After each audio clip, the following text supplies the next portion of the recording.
Dear student, welcome my channel. আজকে তোমাদের class 11-এর সংস্কৃত first সেমিস্টারের বর্ষা বর্ণনম থেকে কয়েকটি বাছাই করা প্রশ্ন নিয়ে আলোচনা করব। এই প্রশ্নগুলো যদি তোমরা পড়ো, আশা করি এখান থেকেই কমন পাবে। ঠিক আছে, তো দেখো তোমরা সঠিক উত্তরটি নির্বাচন করো। যে ধরনটা থাকবে এই ধরন থেকেই এই প্রশ্নগুলো এখান থেকে মোটামুটি পরীক্ষায় 10-12টা এমনকি 15টাও পেতে পারো। ঠিক আছে, বেশি প্রশ্ন নেই। দেখো, একটু নতুনভাবে তোমাদের সামনে আজকে প্রশ্ন নিয়ে আলোচনা করব। বর্ষা বর্ণনম রামায়ণ থেকে বর্ষা বর্ণনমটা এসেছে, তাই তো, মানে রামায়ণের কিষ্কিন্ধা কাণ্ডের থেকে। তো দেখো, আমি সব বলে দিচ্ছি এক এক করে। যারা নতুন ভিডিওটি দেখছো, চ্যানেলটি এখনও সাবস্ক্রাইব করেনি, সাবস্ক্রাইব করে দিও। পাশে থাকা বেল আইকনটি অল করে রাখো, যাতে পরবর্তী নেক্সট ভিডিওগুলি দেখতে পারো। আর ভিডিওটি সবাইকে শেয়ার করবে, বন্ধুবান্ধবদের। ঠিক আছে, দেখো কী আছে। বর্ষা বর্ণনম রামায়ণ, ব্র্যাকেটের মধ্যে আছে আদিকবি বাল্মীকি রামায়ণ রচনা করছে। ঠিক আছে, তো এই রামায়ণ থেকেই বর্ষা বর্ণনম এসেছে আমাদের পাঠ্যাংশটি। রামায়ণের কাণ্ড কয়টি? রামায়ণের কাণ্ড হচ্ছে 60টি। রামায়ণের কাণ্ড কয়টি? 60টি। কী কী কাণ্ড? এটা হচ্ছে সাহিত্যের ইতিহাসে পড়লে হবে, এখানে না পড়লেও চলবে। দেখো, তারপর এখান থেকে দেখো, কিষ্কিন্ধা কাণ্ডে মোট রামায়ণের যে কাণ্ড 60টি আছে, সেই 60টির মধ্যে একটা কাণ্ড হচ্ছে, চতুর্থ কাণ্ড হচ্ছে কিষ্কিন্ধা কাণ্ড। ঠিক আছে, এই কিষ্কিন্ধা কাণ্ডে মোট 66টি 67। ঠিক আছে,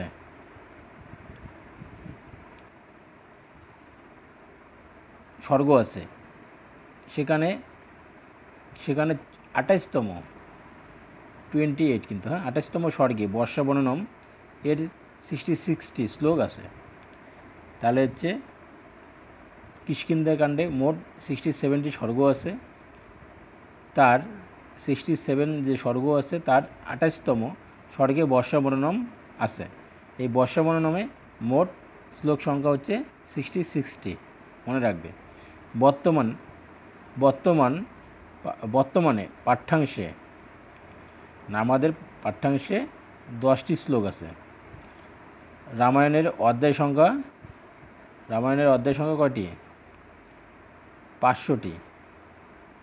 আর শ্লোক সংখ্যা প্রায় 24,000। একটু ভালো করে দেখবে, টেক্সটটা একবার পড়বে ভালো করে। তাহলে রামায়ণের কাণ্ড 60টি, চতুর্থ কাণ্ড কিষ্কিন্ধা কাণ্ডে 67টি স্বর্গ আছে। সেখানে 28তম স্বর্গে বর্ষা বর্ণনম নিয়ে আলোচনা করা আছে।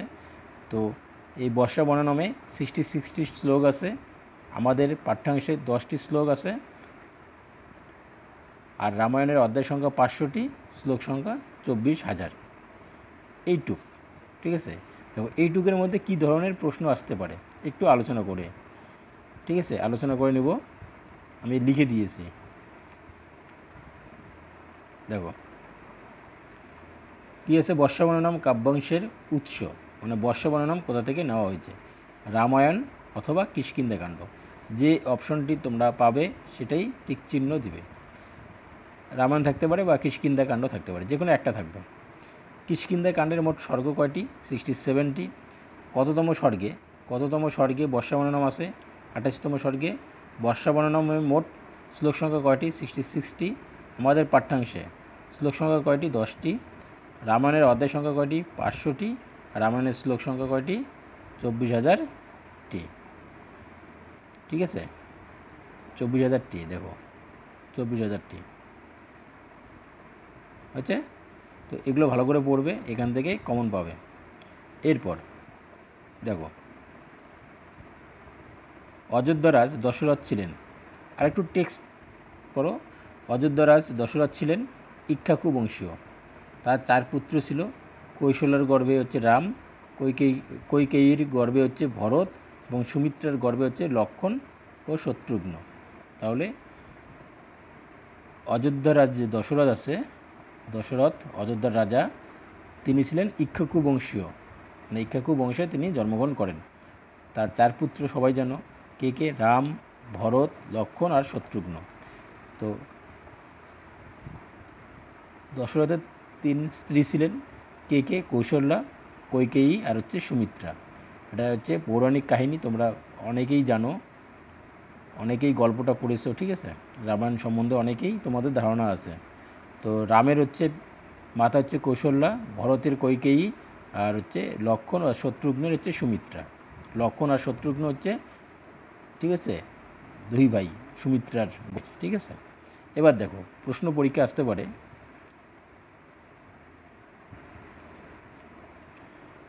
রামচন্দ্র কোন বংশের? রামচন্দ্র কোন বংশের? ইক্ষ্বাকু বংশীয়।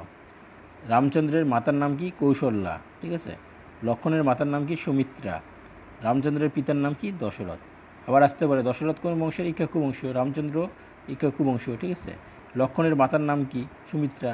তারপরে রামচন্দ্রের ভাইয়ের নাম কি? আসতেই পারে, এরকম করে পড়বে।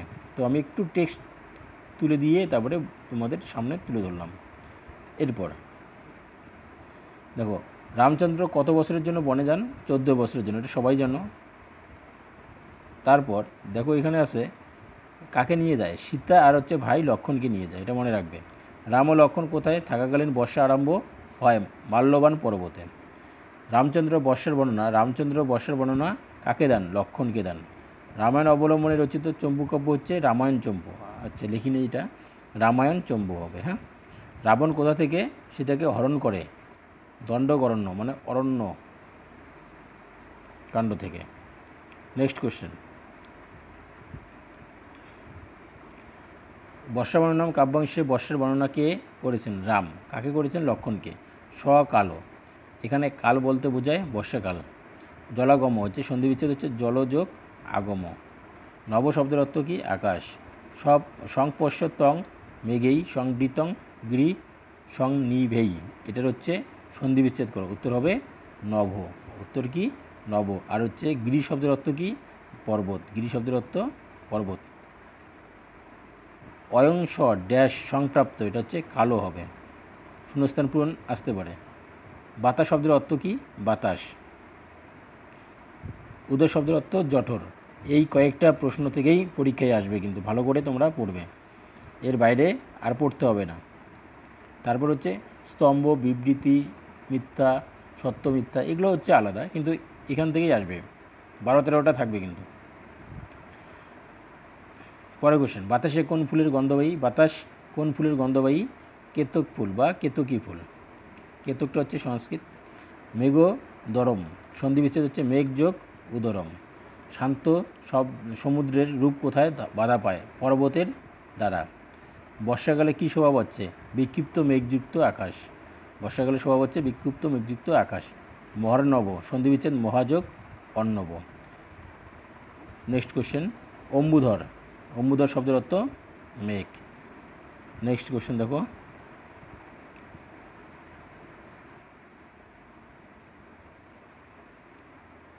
শান্ত পদের প্রকৃতি প্রত্যয় কী? আমি এটা দিলাম কেন? কারণ তোমাদের ত প্রত্যয় আছে, ঠিক আছে, তার জন্য দিয়েছি। যদি টেক্সচুয়াল মানে টেক্সট থেকে দেয় তার জন্য কমন সংযোগ ত, টেক্সট থেকে দিলে এটা আসতে পারে। ময়ূরের ডাকে এক কথায় কী বলে? কে কা, সবাই জানো কে কা। নেক্সট কোশ্চেন, বর্ষাকালে মেঘগুলি কার মতো গর্জন করে? গজরাজগুলির মতো। গজরাজ মানে কি? হাতি। অনেক কয়টা হাতির নাম আছে, আমি সব একটু পরে বলবো। কুঞ্জর আছে, ঠিক আছে। মেঘগুলি দেখতে কাদের মতো? গিরিরাজ সিংহের মতো। মেঘগুলি কাদের শাড়ির মতো যাচ্ছে? মেঘগুলি কাদের শাড়ির মতো যাচ্ছে? বকের শাড়ির মতো যাচ্ছে। গজেন্দ্রা, গজেন্দ্রা মানে গজযোগ ইন্দ্রা, গজেন্দ্রা, গজ মানে হাতি, এটা সন্ধি বিচ্ছেদ কিন্তু। শৈলেন্দ্র, শৈলযোগ ইন্দ্র, এটাও সন্ধি বিচ্ছেদ। কূটাকৃতি, এটাও কূট যোগ আকৃতি, এটাও সন্ধি বিচ্ছেদ। মত্ত শব্দের প্রকৃতি প্রত্যয় দেখো, মত শব্দের প্রকৃতি প্রত্যয়, কারণ এটা হচ্ছে তোমাদের টেক্সট ত প্রত্যয় আছে, তার জন্য দিয়েছি। মত অসন্ত হবে কয়তয় সংযুক্ত, মত যোগ ত। পশ্য অপরাহ্নেষু, এখানে পশ্য কাকে বোঝানো হয়েছে? পশ্য বলতে কাকে বোঝানো হয়েছে? লক্ষ্মণকে, ভাই লক্ষ্মণকে, ঠিক আছে। বর্ষার জলধারায় পরিপুষ্ট কি? তৃণভূমি বিশিষ্ট বনভূমি। তৃণভূমি বিশিষ্ট বনভূমি। নৃত্যোৎসবে কারা প্রবৃত বা নৃত্যোৎসবে প্রবৃত কারা? ময়ূর দল। শিখিন শব্দের অর্থ ময়ূর। কী কী আছে সব বলে দিচ্ছি একটু পর। অপরাহ্নে অত্যন্ত স্বভাব হচ্ছে, অপরাহ্নে মানে বিকালবেলা অত্যন্ত স্বভাব হচ্ছে, কী পাচ্ছে? বনভূমিগুলি। নেক্সট কোশ্চেন, বর্ষাকালে কারা গর্জন, বর্ষাকালে কারা গর্জনকারী? আচ্ছা, মেঘেরা। কারা পর্বত শৃঙ্গে বিশ্রাম করতে করতে চলছে? মেঘেরা। মেঘ শব্দের সংস্কৃত প্রতিশব্দ কী? দেখো একবারে অনেক কটা করে আছে, অম্বুধর, বাড়িধর আর বলাহক। মেঘ শব্দের অর্থ সংস্কৃত প্রতিশব্দ। পরীক্ষায় আসতে পারে যে মেঘ শব্দের সংস্কৃত একটা প্রতিশব্দ, অথবা বলতে পারে অম্বুধর শব্দের সমার্থক একটি শব্দ, তাহলে অম্বুধর, বাড়িধর, বলাহকও আছে। ঠিক আছে।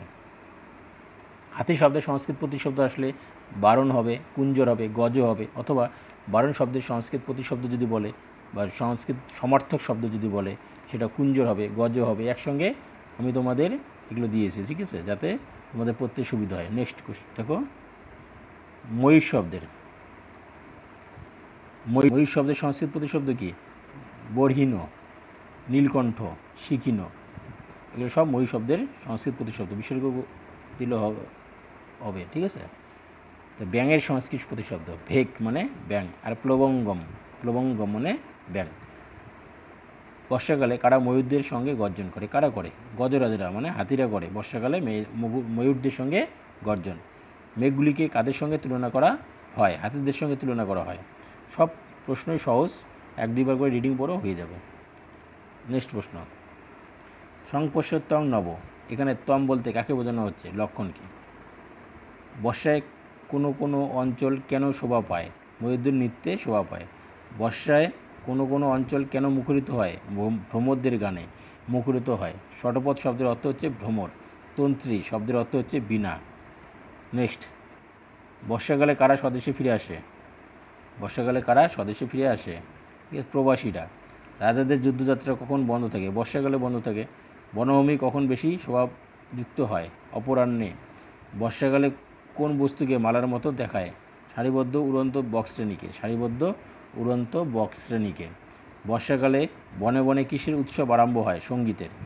বর্ষাকালে বনে বনে কিসের উৎসব আরম্ভ হয়? সঙ্গীতের। এগুলো রিডিং পড়বে, তাহলেই হয়ে যাবে, তুলে নিবে কিন্তু খাতায়।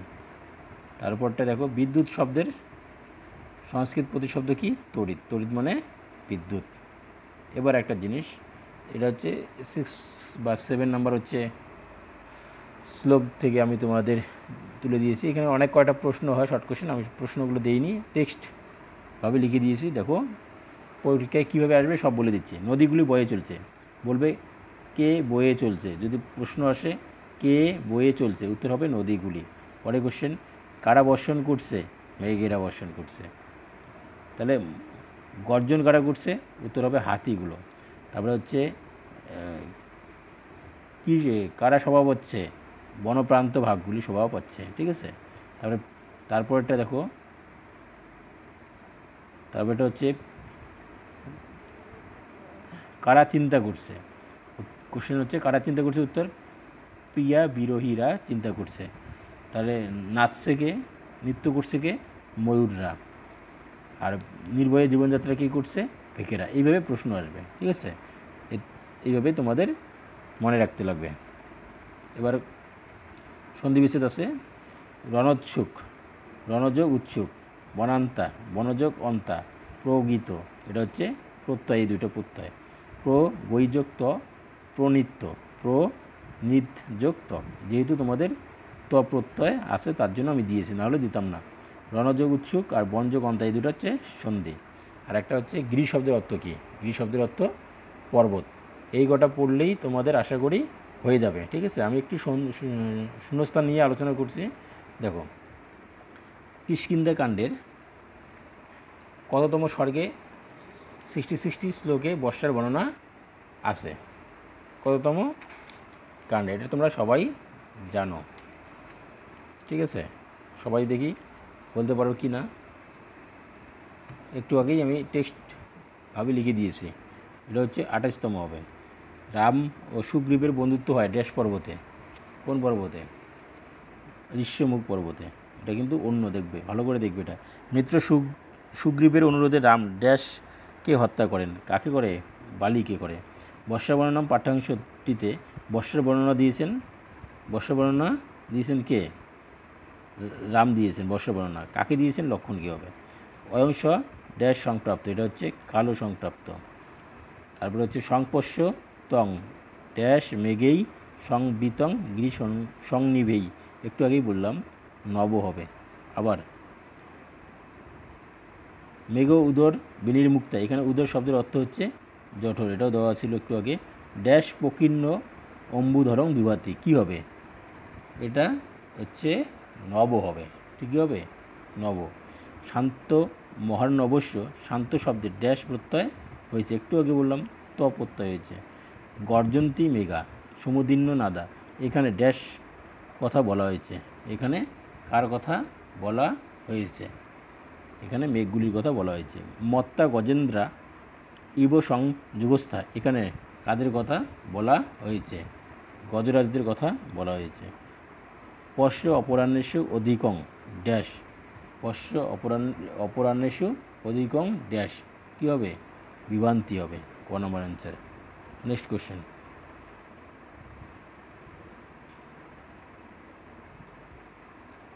বিশ্রম্য বিশ্রম্য পুনঃ প্রয়ান্তি, প্রয়ান্তি পদে ড্যাশ লকার হয়েছে, এটা আসবে না, এটা কঠিন, এটা আসবে না। বিশ্রম্য পদে ড্যাশ প্রত্যয় হয়েছে, ঠিক আছে, এটা হচ্ছে লব প্রত্যয়। বহন্তি বসন্তি ড্যাশ ভান্তি, বহন্তি বসন্তি ড্যাশ ভান্তি নদন্তি ভান্তি। তারপরে হচ্ছে প্লবঙ্গ শব্দের অর্থ কী? এটা হচ্ছে প্লবন্ত হচ্ছে প্লবঙ্গম হবে। তড়িৎ পতেকাভি, এখানে তড়িৎ শব্দের অর্থ হচ্ছে বিদ্যুৎ। বিভান্তি রূপাণী বলাহ কানাম, এখানে ড্যাশ মানে কার কথা বলা হয়েছে? মেঘগুলির কথা বলা হয়েছে। এই যে আমি প্রশ্ন নিয়ে আলোচনা করলাম, এই প্রশ্নগুলোর থেকেই তোমাদের অনেকগুলো কমন পেয়ে যাবে। দেখো 66টি কোশ্চেন আছে, বেশি প্রশ্ন না কিন্তু, 66 মাত্র, আর 18টা হচ্ছে শূন্যস্থান পূরণ। এগুলোর থেকেই তুমি 100% কমন পাবেই, ঠিক আছে। আর কেউ যদি পিডিএফ নিতে চাও আমাকে মেসেজ করবে, নাম্বারটা বলে দিচ্ছি, ঠিক আছে, 7679371331, এই নাম্বারে মেসেজ করবে, হোয়াটসঅ্যাপে পিডিএফ পেয়ে যাবে। তাছাড়া আমি লিঙ্কে দিয়ে দিব, তোমরা দেখে নেবে, ঠিক আছে। ওকে, বাই।